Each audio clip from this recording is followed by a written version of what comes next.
The impact driver is one of those tools that is largely regarded as a luxury more than a necessity type of tool. It also happens to be one of my most favorite tools. The truth is, you can drive in a screw with a regular power drill, and sure, you might strip the screw every now and again, but technically a power drill can and will drive a screw in for you. Having said this, once you experience using an impact driver, you will never drive a screw with any other tool again. It's that kind of tool. It will change your workflow and it will change the way you think about driving screws. My first impact driver was something similar to this. This is your standard 18 volt impact driver. No bells and whistles on this really, and 9 times out of 10, this impact driver will serve your needs just fine. The one I had before this was a 12 volt Ozito impact driver, and my only complaint on that one was that it felt a bit underpowered. So my advice is, if you will get an impact driver, don't get anything below an 18 volt driver.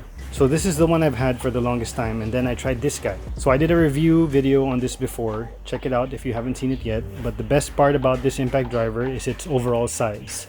I am currently in the middle of a shed project, and I am actually surprised how many times I went looking for this little guy to get into a tight space because these other impact drivers just couldn't get into a gap that I needed to get to. This driver has actually made me really appreciate the importance of the size and profile of a tool. This never used to be a consideration for me, but it is now. Then I bought this guy.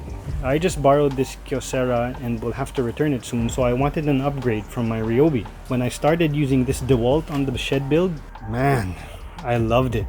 I can't explain it, but just the feel of driving screws into the wood with this DeWalt was like night and day when I compare it to the Ryobi. For some reason, I felt like I had a better grip on the screw head, it was slipping less often, and I was driving with more controlled force. It's really a joy to use, and between these three drivers, I was really reaching for this one most often. But then lately, I've had a chance to try some Makita tools, and they sent me this guy. This Makita driver for me is really a good mix of the power I get from the DeWalt impact driver and the small compact profile of the Kyocera Ryobi impact driver. Plus, it has a few added features tucked into it that has to make me put this slightly ahead of the DeWalt impact driver. Basically, with this Makita, you get a lot of power, you get a compact profile, and then you get added features like programmable modes for screwing into wood, metal, torque strength preferences, and other modes. I also really like this quick switch for 2 of your favorite modes. So ultimately, I think all 4 of these impact drivers have their merits, and depending on what your priorities are, be it price, size, performance, or extra features,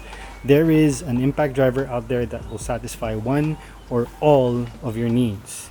It was really pretty cool to be able to try my favorite tool from all these different brands. I really love impact drivers. Saya.